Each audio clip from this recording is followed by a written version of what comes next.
All right, guys. Our next guest is arguably the king of MMA analysts at this point. You know his excellent work on his channel, Full Reptile, where he gives the best analyst work, the best fight previews, the best fight reactions. And we even see now you're doing live streams during pay-per-views, as well as, of course, his great work on BT Sport with the Dan Hardy Breakdown Show. He is kind enough to join us once again to help preview UFC 262. The one and only Dan Hardy himself. Welcome back, man. How are you? I'm good. It's always good to see you guys. Yeah, it's good to have you as well, man. And I feel like we're slowly working our way through the Dan Hardy mansion. Looks like we're in the backroom castings office right now, which is good. And before we jump into the card, Dan, just quickly, I know a lot of people wondering what's the latest with you. Are there any updates on a potential fight coming up, a potential opponent? I know last time you had a list for us. This time you're on the show. A potential opponent in Diego Sanchez is now gone from the UFC. Nick Diaz is still on his way back into the UFC. Do you have any updates at all that you could give us, or anything that's happened since we last spoke you can share with us? No, I wish I did. The only thing that's happened is I've asked two different people for my release from the UFC. Because obviously with one contract coming to an end, it makes sense for me to leave with my fight contract as well. So I'm currently trying to get my release from the UFC so then I can start looking at other places. I've got a few ideas and a few options that I'd like to consider, but it's just getting a hold of someone. I might have to recruit Joshua Fabia to get someone's attention at some point. Oh, geez, Justin Fabia becoming a mainstream MMA manager. Can you imagine that? Just quickly, so it sounds like you're completely sort of given up on the UFC giving you a fight, because I know last time you mentioned you were keen on fighting and you were trying to get in contact back then with someone to try and get a fight together. At this point, are you just sort of given up on the UFC actually giving you an opponent? Well, I mean, I think even if it got to the stage where I could get the UFC to give me an opponent, it's not going to be one of the ones I want. It's not going to be they're not matching veterans with veterans anymore. They're matching veterans with the new guys coming up, so they can build the next name. And I'm not interested in fighting someone that nobody knows. Like Cowboy Matt Brown.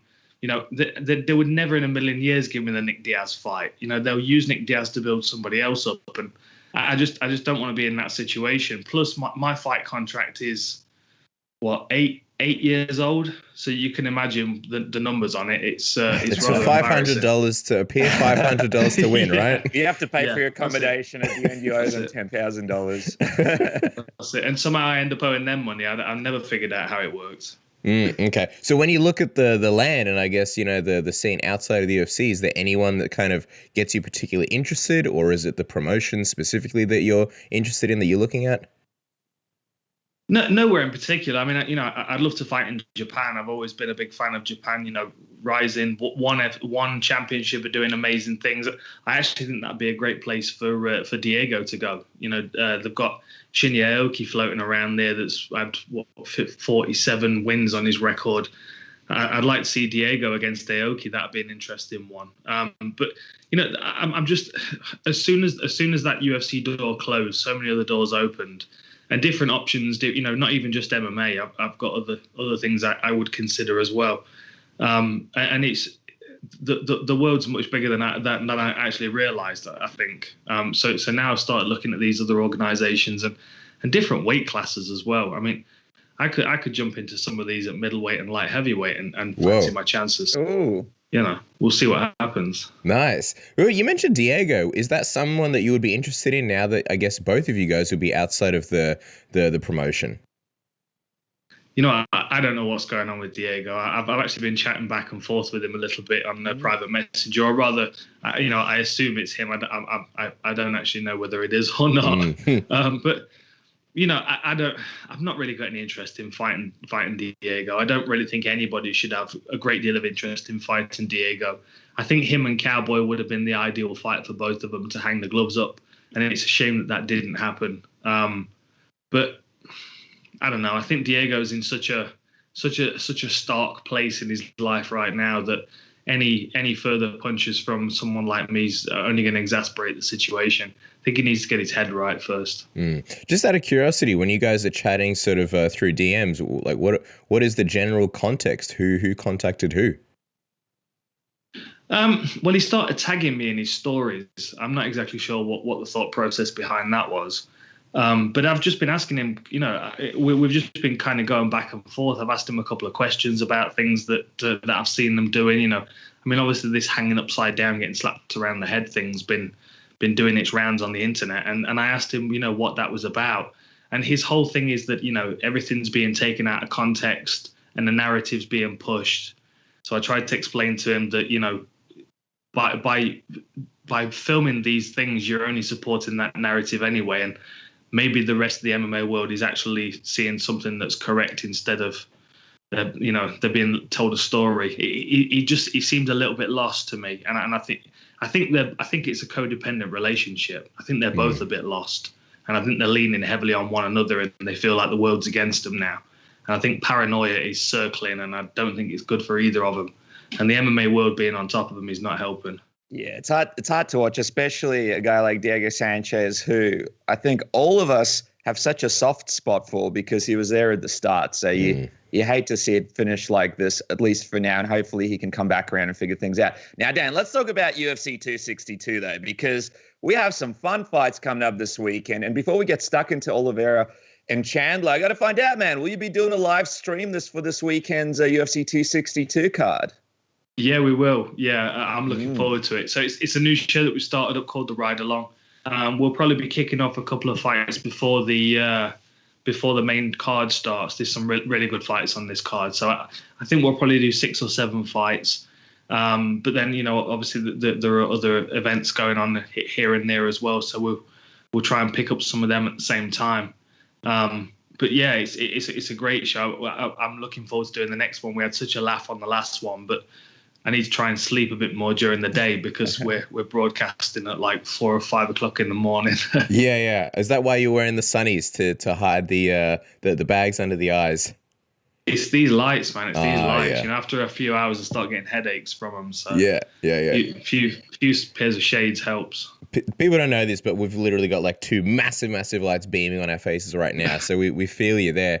But we're basically blind, Dan. Yeah, exactly. But looking at this fight, man, fascinating fight between Oliveira and Chandler. I mean, we know Chandler is, very, very explosive, very good wrestler, but you got to think he's not going to be too keen to take Oliveira down too much or wrestle him, to avoid the dangerous ground game, which means it may kind of negate the threat of Chandler's takedowns and some of those feints, maybe even take away some of the tools on the feet. So if you're Oliveira, you're probably going to come forward, but also try and stay on the outside, avoid Chandler's huge power. How do you think the striking plays out between the two of them? I think Chandler's going to do what he always likes to do. I think he wants to push forward and keep his opponent circling, towards his lead hand. He kind of does the reverse of what McGregor does. He forces him in the opposite direction, away from his power punch, exactly the same as he did against Dan Hooker. And I think he's going to try and do that against Oliveira. He's got a low, strong stance. He jabs hard. He pushes his way in behind a good jab, and his right hand is absolute dynamite. And we've seen in recent fights as well, obviously, in the Hooker fight and in his rematch against Ben Henderson, that he's ambidextrous. He's now punching from both sides and doing just as much damage. So I still think he's going to be just as aggressive as normal. I wouldn't be surprised if he also mixes in some takedowns as well. I think Chandler's going to feel like he can contend everywhere with Oliveira. And I think the main thing he's going to want to do is not allow Oliveira just to kind of dictate the pace and pick at him. Chandler's a supremely conditioned athlete, but he's much more of a power-based fighter than Oliveira, who could just pick him off at a distance and get very frustrated, at range for him. So it's going to be speed covering distance, but I wouldn't be surprised if he also wrestles in this one, which might surprise some. Do you think Chandler maybe not prefers, but kind of enjoys fighting these longer guys? Like, I know when we spoke to Alex Volkanovski, and I've heard many times, well, sometimes you got that low stance, you're a little bit shorter, you can break into that distance and you can throw those shots. We saw it with the Dan Hooker fight. It's good for a guy with a skill set like Chandler's. Do you think he enjoys sort of fighting these taller fighters? I do, yeah, because I think he finds it easy to back them up against the fence. An extreme version is Stefan Struve. You always see him backed up against the fence, getting getting punched over the top with big overhands. I think the way that Chandler moves and the way that he forces people up against the fence, and then, the speed and directness of his straight punches, I think it benefits him to be able to kind of punch up into the fence a little bit. He's got such fast footwork covering distance in a straight line and a deceptively long reach as well. I know he's going to give up maybe a couple of inches in this one, but he covers so much distance based on his front foot and the speed that he's able to pick that up and move forward. I think he's going to be too quick for Oliveira. That's why he needs to control the pace so he can step in and out of range instead of just being on the end of Oliveira all the time. Because the reality is Oliveira is not going to be defending takedowns. If Chandler shoots, Oliveira would defend a takedown to the point where he can get the neck clear. And then he's looking at, at guillotines and anacondas. So I think that I think Chandler being on the front foot and being aggressive is actually probably the safer thing for his submission defense, because he can just drive through those submission attacks and get the legs out to the side. It's interesting that you mention that, because it will be very fascinating to see what happens if the fight hits the ground, especially if Chandler does get this takedown. Oliveira kind of goes with it, and we start seeing this battle of Chandler on top and Oliveira trying to get into a position to throw up a submission or maybe get a sweep or get on top or work his game plan. And when you think about that matchup, you keep thinking about how good Oliveira really is, but Chandler's no slouch at being able to avoid dangerous positions himself. When you kind of think about how that plays out, do you think Oliveira allowing for the fight to hit the ground could be a detriment as well, especially if Chandler is able to control the fight down there and avoid those dangerous submissions? Well, I think the wrestling approach and the conditioning from Chandler could be quite exhausting for Oliveira. We know how good Oliveira is, and I've picked him a few times to become the UFC lightweight champion. The more I've got into my research, the more I feel like this is a very, very evenly matched fight. And they are very different fighters. There's no doubt about it. Chandler's got a really good handle on wrestling. He's very good at controlling people up against the fence. And, these tall, rangy guys, he does a good job of folding them up into the corner and making it very claustrophobic for them. Whilst at the same time, the power that he's got on the feet, he's also got when he's ground and pounding as well. And the thing with Charles Oliveira, he's an excellent fighter while ever the fight's going in his direction. But as soon as it starts to get deep in the trenches, he gets a bit bloodied and he's starting to fatigue. And I'm not saying he doesn't have this in him, but we've just not seen him. He's never done 5 rounds, whereas Chandler, we've seen him do 5 rounds, multiple times in Bellator. And we've seen him come through some really rough fights as well. I mean, his first fight with Eddie Alvarez was a really back and forth battle. And it just shows if this becomes a war of attrition, we've seen Chandler proven, whereas with Oliveira we haven't. So I think pace and aggression in every range for Chandler is going to be beneficial. And if you think although Oliveira is an absolute whiz on the ground, we've seen him submitted a couple of times. He's been guillotined a couple of times. If he gets tired, he gets vulnerable, and if he's being wrestled to death, he might get tired quicker than he's expecting. Yeah. It's interesting to hear that you sort of picked him as champion a while ago, because he was always very talented, but his results were also very inconsistent. He kind of alternated between wins and losses. He lost big fights. He missed weight numerous times. He had to move to lightweight. Now he's on this incredible 8-fight win streak, with almost all finishes. His striking looks more dangerous than ever. As you are the perfect guy to ask, Dan, because of all the research you've done. What would you say is the biggest difference between the Oliveira now compared to the Oliveira that was, it felt like he was treading water a few years ago? Yeah, I honestly think it's the weight class, and I think that we're going to see this more and more as the years pass by. I think that the Oliveira that was at 145, there was a psychological dependence on being the taller, rangier guy. And I think that he felt like moving up to 155, he was moving into a bigger pool with bigger fish, and he might not be able to contend. And I think, we saw the same thing with the likes of Anthony Smith and Thiago Santos when they moved up. It takes them a moment, and all of a sudden they realize that not only do they feel great, but that transfers into really good performances. And you're correct. We saw him be a fantastic jiu-jitsu player all the way through his featherweight career. But then in recent fights, he's turned a corner with his striking. And you can see the same controlling mentality when he's striking to finish as well. You know, his rematch against Nick Lentz, you know, he catches his foot, caught him with a right hand down the pipe, and then as he landed, he caught his foot again to control him from the scramble while he was continuing the ground and pound attack.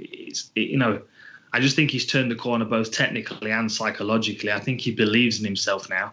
I think he believes in himself as the best lightweight in the world, and you know, his striking skill set to complement his grappling, he's only going to make him more dangerous. Yeah, it's the added confidence, the upgraded skill set, and the belief in himself. And before we get your prediction for this fight, Dan, if you yourself are looking to upgrade your skill set, add a set of smooth balls to the equation with Manscaped's Lawnmower 3.0. Whether you're out grappling and you got somebody in north, south, or maybe you're just going in on a hot date, or maybe you're sitting on the couch watching fights, listening to Dan Hardy's live stream that accompanies hopefully UFC 262 pay-per-view. You want to do it with some smooth balls. Manscaped Lawnmower 3.0 is the best grooming tool on the market. You can shave anything on your body.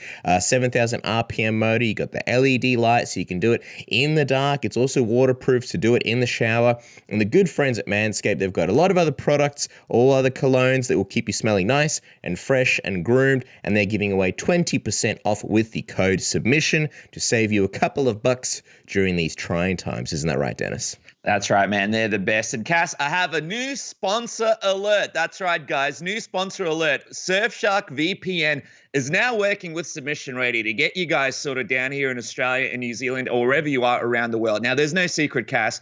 Down here, it's a little bit like the dark ages when it comes to getting your TV shows and movies. No more with Surfshark VPN. You guys can get an 83% discount and an extra 3 months for free. That's right, 83% discount and then 3 extra months for free. And by the way, if you're wondering, all right, well, why do I need a VPN for? I can wait 25 years to watch the latest movies here in Australia. All right, maybe you can. But what about the NFL, the NBA, the boxing, the cornhole championships? If you're a pro wrestling fan, AEW Dynamite. Or what about your favorite movies and TV shows on HBO Max and that can't be accessed in Australia or New Zealand? And don't forget about those old discontinued shows like Jersey Shore, which can't be found for various reasons and probably for good reasons. But still, you're bored. You want to watch it. You can't find it in Australia. Boom. Surfshark gets you sorted. And also, don't forget, these guys give you a 30 days money back guarantee. So if you guys don't like it, you can get your cash back, but you can book it in with confidence. Go to surfshark.deals/submission and enter promo code submission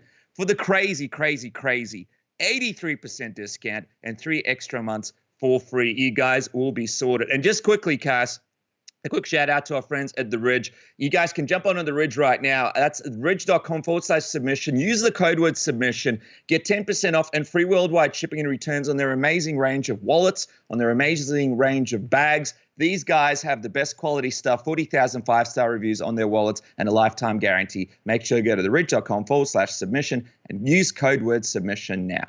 But Dan, going back to the fight, Oliveira, I mean, he's got some great kicks on him. And with that low stance that Chandler brings into it and Oliveira trying to keep that distance, you'd think he'd be throwing that kick out, trying to damage Chandler's legs, especially if he doesn't mind being taken down, Dan. So it's going to be fascinating to see if he can actually get some damage done with that. But looking at the fight itself, I mean, you mentioned how evenly matched up these guys are and how you've sort of seen him as championship material for a while in Oliveira.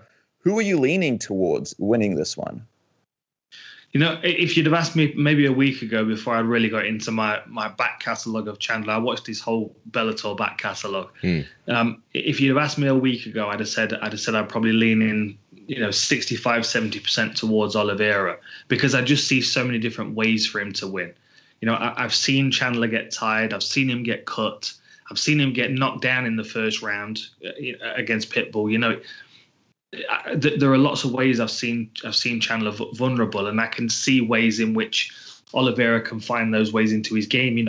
Long range striking, picking him off at distance, bloodying him up, forcing him to shoot when he's not comfortable shooting, and then running straight into a neck attack. They're the obvious ones that I can see from Oliveira. But then at the same time, the speed at which Chandler moves could nullify everything that Oliveira does. Oliveira stands very upright, and you're correct, he's got great kicks. That really good teep to the midsection from the back leg and also a good high kick. So I think it's wise for him to be throwing them, because if anything, they can slow Chandler's aggression, that forward push coming in. But Chandler's jab cross, it is lightning fast. Even in slow-mo, it's fast, as the commentators said on the replay of his Pitbull knockout. That's going to be difficult for Oliveira to deal with, because for as much as he's matured and grown into this weight class, I still definitely think there's a speed disadvantage for him when he's facing Chandler. Before we get off this, so yeah, I was going to say, before we get off this fight, I want to run a theory by you. Dan Hooker was on the show a while ago, and he had a pretty, I guess, clear theory as far as why the Tony Ferguson-Oliveira fight played out the way it did. He felt like, Oliveira historically has been a guy who kind of maybe crumbled under the pressure. It got to him, and he felt like the lack of crowd benefited him from a psychological and mental standpoint. His two best performances came at the Apex with no crowd. So I'm wondering, now that it's going to be in Houston, now that the crowd is going to be back, how do you think he sort of handles, that? Not that it's the first time he's fought in front of a crowd, but it's such a big moment, such a big stage. The crowd is back. There's a lot of sort of X factors, because I feel like if he can get it done, then this is a big moment for him. He kind of, for one of the first times in such a massive fight in his career, he can potentially knock a home run. I mean, it's an interesting concept. I think in my opinion, it was far more of a technical advantage against Tony Ferguson than a psychological one. I think the psychological advantage has already been gained from his move up to lightweight and his success. This win streak that he's put on, if it's not proved to everybody else that he's deserving of a title shot, it's definitely proved to Charles Oliveira that he's deserving of one. And you think back to that Kevin Lee fight, that was the first event where there was no crowd, but that had only changed during fight week. He went all the way up to maybe 3 days before the event, before that was changed and it became a no crowd event. I don't think it would have changed anything at all. I think it would have been the same performance against the same version of Kevin Lee. I just thought he was better than him. And I think, when you look at Charles Oliveira against Tony Ferguson, for as good as Tony Ferguson has been considered as a grappler, and this is by no means, to disrespect Tony Ferguson, Tony's a great wrestler with jiu-jitsu finishers. What we saw when he faced Oliveira is that he doesn't have a jiu-jitsu foundation, and this is something that you get quite consistently from the 10th Planet guys. 10th Planet, I'm a purple belt and Ready Bravo. It's not a complete system. There are pieces of it that work really well in MMA, but the best guys that have done well with the 10th Planet system are guys that have already got a basic black belt from somewhere else. A Gracie Barra style. This is how you shrimp. This is how you bridge. This is an elbow knee escape. We didn't see any of that from Tony Ferguson against Charles Oliveira. And I know we're going to move on to that, I'm sure, in a moment. But I think Beneil Dariush does the same thing to Tony Ferguson. I think the advantage is the wrestling in Tony Ferguson's game. But when it comes to straight jiu-jitsu, he just couldn't contend with Charles Oliveira. He didn't have jiu-jitsu answers to jiu-jitsu problems, and he couldn't wrestle his way out because he was already stuck on his back. I think he might find himself in the same situation with Beneil Dariush. Sometimes we mistake good jiu-jitsu players for guys that are good wrestlers that have got, submissions to bolt on the end of them. And it's not quite the same thing. I mean, Chandler's a great wrestler. He's got good jiu-jitsu finishers that bolt on the end of it. But his jiu-jitsu doesn't compare to Oliveira, which is why he's going to have to use pace and, conditioning and pressure and ground and pound to even the balance. And again, against Oliveira, Tony just didn't have the opportunity to do any of those things. A lot of great points made there, Dan. We'll come back to that when we talk about the Tony fight in just a second. But just quickly, while we're talking about the lightweight pictures, it's safe to say in your mind that the winner of Dustin and Conor is the next title fight for whoever wins this weekend? I mean, it makes sense. We've got to get Justin Gaethje back in there somewhere, because you think what he did to Tony Ferguson and the streak he was on. Who's going to compare to Khabib? That's the problem that we've got, and that's the danger with, from the UFC's perspective as a promotion. If they now put Justin Gaethje in there and he wins the belt, it's just not worth the same, because everybody's already seen him getting beat by Khabib. That's the problem with a champion retiring undefeated or retiring with the belt around his waist, and the UFC hate it. because that immediately devalues the belt. Same thing when GSP came back and grabbed the middleweight belt. He picks it up, drops it again, and now the belt's just devalued. It would devalue the belt if Justin Gaethje got it right now, and I think the UFC know that, which is why they're trying to steer him away from it. But he's more than deserving, just like all these other guys. Do you think if Dustin won the belt, that would devalue the belt because Khabib had such a dominant performance against him as well? Honestly, this is why neither of these guys are getting an opportunity, because the only way that this belt cannot be immediately devalued is by having someone win it that's not lost to Khabib, which is why we've got Oliveira against Chandler. I mean, neither of those guys have lost to Khabib, so the fans don't have that picture in their mind of the new lightweight champion getting strangled and dominated by the former retired great. If you put that belt over McGregor's shoulder or Poirier's waist or Gaethje's waist at this point, everyone sees the same thing. They just see Khabib dominating them, and that belt's not worth as much. I am curious, who do you think will be facing the winner of this weekend's fight between McGregor and Poirier? I know you're going to do an in-depth breakdown sort of further down the track, the fight is down the line, but if we're sort of taking sort of early feels, do you think Conor can make the necessary adjustments, or do you think Dustin will kind of prove that he's just at a point in his career where he's I guess surpassed McGregor? I think it's a very competitive fight, and the only reason that I'd lean slightly in McGregor's direction is because we've seen him regroup and change. The changes, the shifts, the regrouping in Poirier's career has always been down to will and determination, and I'm just going to double my work rate and be twice as conditioned and be more aggressive. Whereas McGregor's, he's found technical solutions to problems, so I can see him. And that's burning in the back of his mind. He can be sitting in his fancy shorts on his sunbed drinking proper 12 all he likes. But every morning he wakes up and looks himself in the mirror, he remembers that moment where he's lying up against the fence on the floor with Poirier walking away. That's the kind of thing that eats away at him. And I can only imagine McGregor's got 1,001 different ways to deal with Poirier. I still think it's very, very competitive. But I'm leaning slightly towards McGregor just based on how he approaches the game. Yeah, it's interesting. Do you reckon that's why we're seeing some odd, I suppose, social media posts from Conor from time to time? It's starting to sort of sink in what happened in that rematch with Poirier? Yeah, I think so. I think so. I mean, he's always done so well off the back of a defeat as well. The Nate Diaz thing didn't touch him at all. And I don't even think the Khabib thing, I don't think he lost a great deal of face in that. He's always got a good way of kind of salvaging his reputation and stirring the fans back up again. But there might be a bit of stirring internally this time around. The reality is if he falls to Poirier a second time in the same way, you can't convince the fans you're the baddest man on the planet, because people have got too many recent memories of you losing twice to the same person.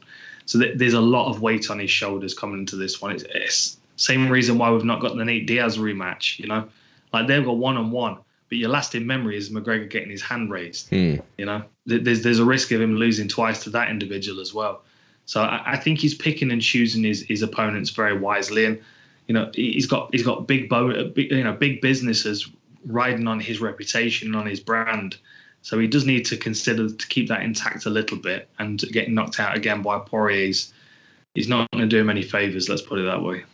Speaking of high stakes and a lot of importance on the next fight, I mean, obviously Tony Ferguson is at somewhat of a career crossroads here against Beneil Dariush. Now, you mentioned before what you're sort of kind of expecting from this fight, but I want to run another theory past you. Obviously, we've heard Khabib a long time ago, Mr. Khabib, predict that Tony Ferguson, he felt was done and he'll never be the same after the Gaethje loss, just based on how much damage he took in the fight.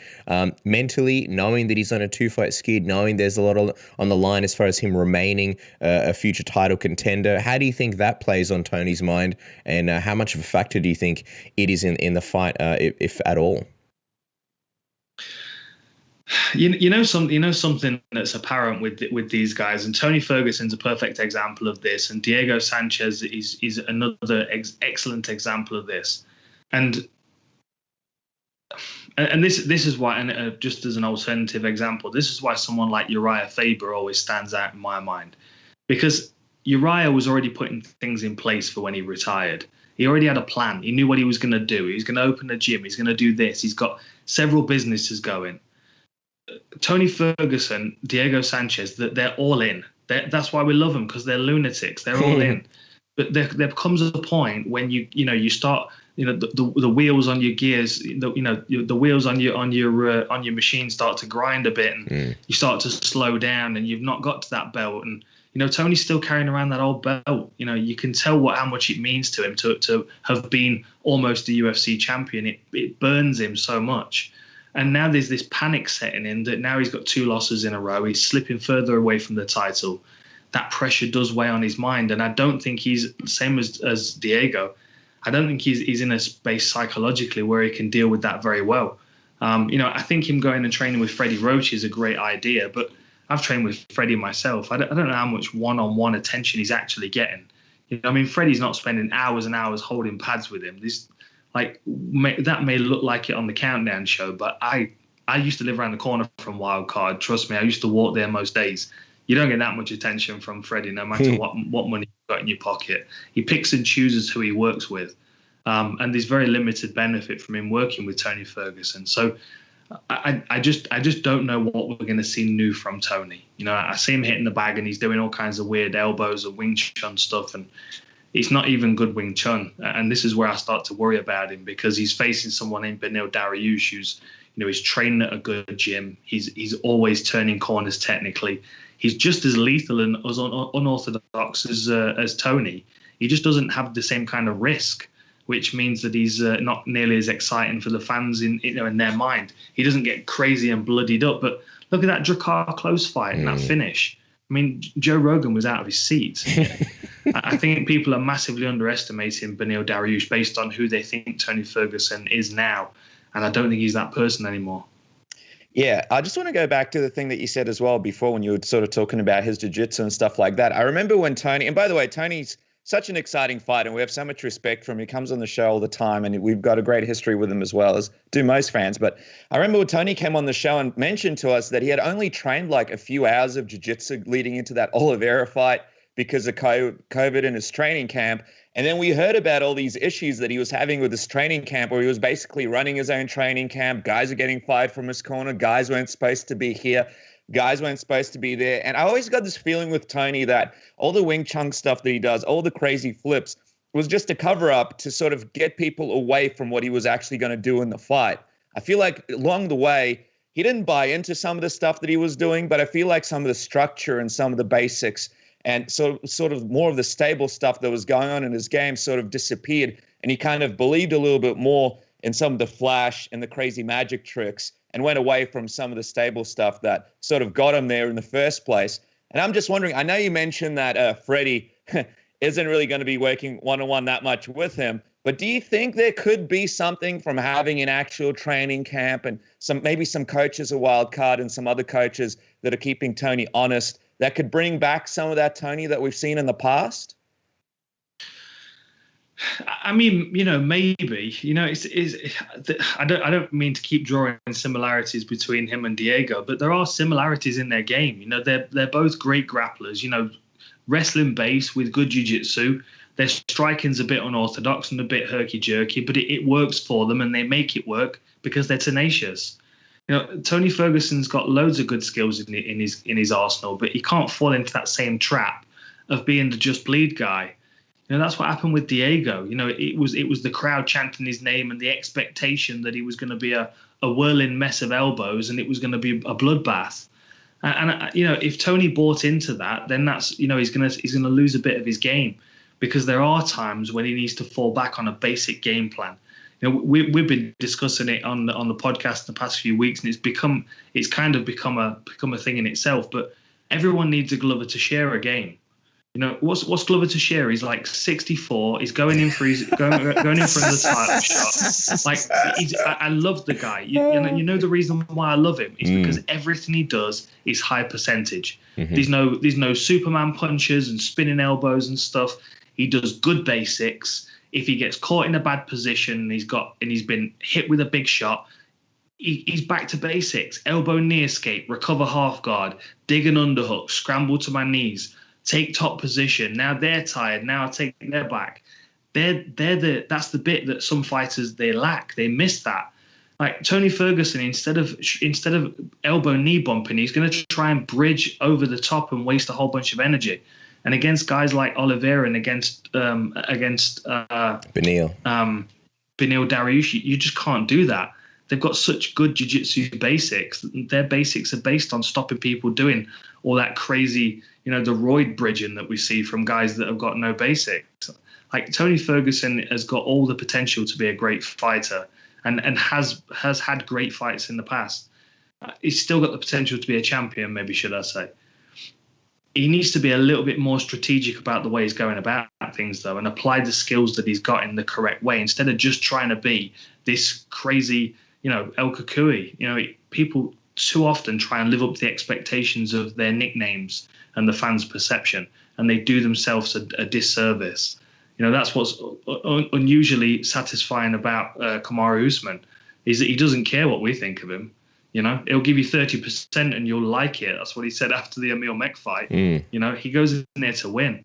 And I think Tony Ferguson needs an extra sort of 5 or 10% of that, especially at this stage in his career where he's not quite as invincible as he was when he was younger. He needs the Glover Teixeira Moneyball mentality, the Moneyball of MMA. I was going to ask, Dan, did you ever feel that pressure? Because you were a guy that people would go in there and watch knock people out and put people out. Did you ever feel that pressure when you were on your run to, hey, I'll be the knock people out guy and sort of get away from your game plan? Did you feel that going into the octagon later on? Yeah, definitely. I mean, I lost track a couple of times. The Carlos Condit fight was an obvious one for me. I was literally just trying to knock him out with my left hook. It was the only thing on my mind. And then when I went into the Chris Lytle fight, that was in my head. I was retiring on that night because I'd had enough of the whole sport and the nonsense behind it and the behind the scenes nonsense. I just had enough of all of it. So like for me going into the Chris Lytle fight, my intention wasn't even really to win. I just wanted a brawl, and that was you buy into it sometimes. I mean, sometimes it's fun just to brawl. There's nothing constructive about jumping out of an aeroplane, but people still love skydiving. Sometimes you do things for the rush, but doing things for the rush and doing things for the fans, they're two different things, and you need to find that balance. And it's difficult when you're especially where Tony's at, where his career is kind of winding down. There's a desperation that comes with that and a habit to cling.